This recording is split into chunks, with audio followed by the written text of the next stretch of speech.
Дарынды балаларға арналған мамандандырылған Сәкен Сейфуллин атындағы номер 11 облыстық қазақ мектеп-интернат кешенінің 11 А сынып оқушысы Бақытжан Әдемі Абайдың қара сөздерін жатқа оқу.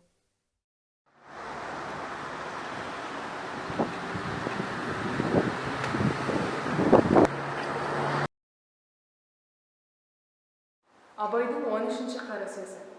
Иман деген Алла тәбәрәка уа тағаланың шәриксіз, ғайыпсыз бірлігіне, барлығына, уәхір неге бізге пайғамбарымыз саллаллаху алейхи уәссәлам арқылы жіберген жарлығына білдіргеніне мойынсұнып инанмақ. Енді бұл иман деудің инануға екі түрлі нәрсе керек.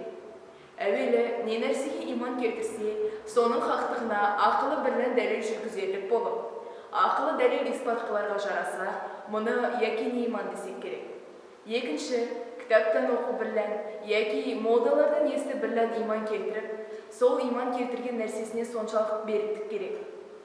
Біреу өлтіремін деп қорқытса да, мың кісі мың түрлі іс көрсетсе де, соған айнып, көңілі қозғалмастай берік боларға керек. Бұл иманды иман таклиди дейміз. Енді мұнда иман сақтауға қорықпас жүрек, айнымас көңіл, босанбас буын керек екен. Якини иманы бар деуге ғылымы жоқ, таклиди иманы бар деуге беріктігі жоқ. Я алдағанға, я азғырғанға, я бір пайдаланғанға қарап, ақты қара деп, я қараны ақ деп, я өтірікті шын деп ант ететұғын кісіні не дейміз? Құдай тағала өзі сақтасын. Уә әрнешік білмек керек. Жоғарғы жазылмыш екі түрліден басқа иман жоқ. Иманға қарсы келерлік орында ешбір пенде Құдай тағала кеңшілігімен кешеді дағы демесін. Аның үшін Құдай тағаланың ғафуына, яки пайғамбарымыздың шафағатына сыймайды. Уа, мүмкін де емес. Қылыш арасында сет жоқ деген, Құдай тағаланың кешпес күнәсі жоқ деген, жалған мақалды қуат көрген мұндай пенденің жүзі құрысын. Абайдың 33 қара сөзі. Егерде мал керек болса, қол өнер үйренмек керек. Мал жұтайды, өнер жұтамайды. Алда қоспай адал өнерін сатқан қол өнерлі қазақтың әулесі сол. Бірақ Құдай тағала қолына аз-маз өнер берген қазақтың кеселдері болады. Әуелі бұл ісімді ол ісімен асырайын деп, артық ісмерлер іздеп, көріп жүріп, біраз істес болып, өнер арттырайын деп түзден өнер іздемейді. Қолындағы аз-мұзына мақтанып, осы да болады деп, баяғы қазақтың талапсыздығына тартып, жатып алады.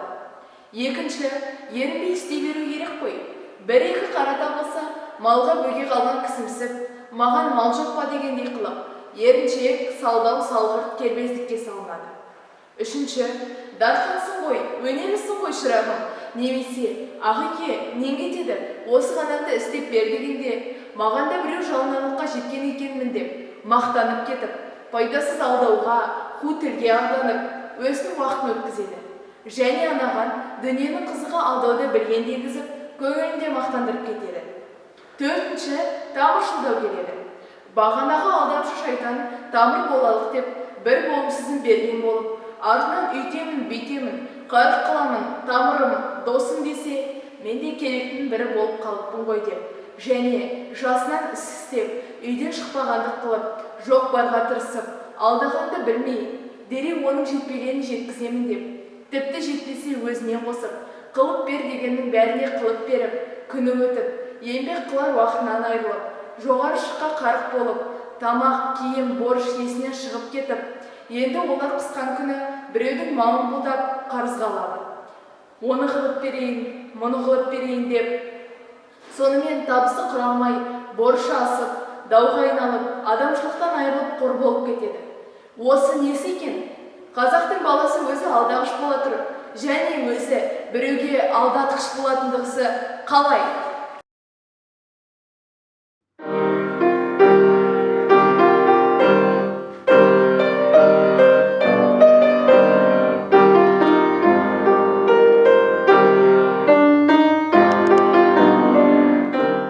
Абайдың 14 қара сөзі. Тірі адамның жүректен аяулы жері бола ма? Біздің қазақтың жүректі кісі дегені батыр дегені.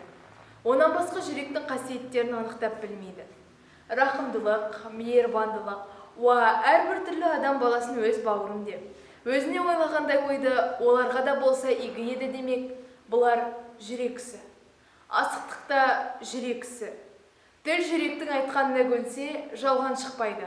Амалдың тілін алса, жүрек ұмыт қалады. Біздің қазақтың жүректісі мақтауға сыймайды.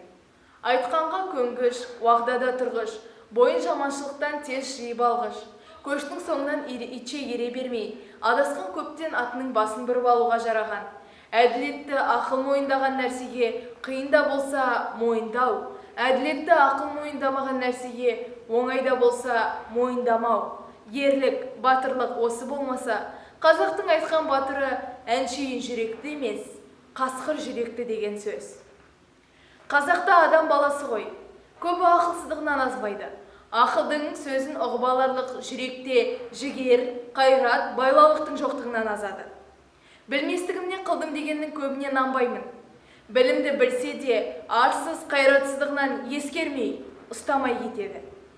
Жаманшылыққа бір ілініп кеткен соң, бойын жиып алып кетерлік қайрат қазақта кем болады.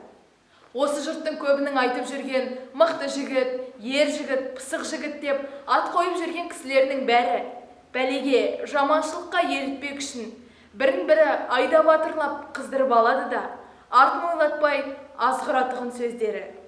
Әйтпесе Құдайға терістіктен, не ар мен ұятқа терістіктен сіркініп, бойын жиып ала алмаған кісі үнемі жаманшылыққа, мақтанға салынып, өз бойын өзі бір тексермей кеткен кісі тәуір түгіл, әуелі адам ба өзі.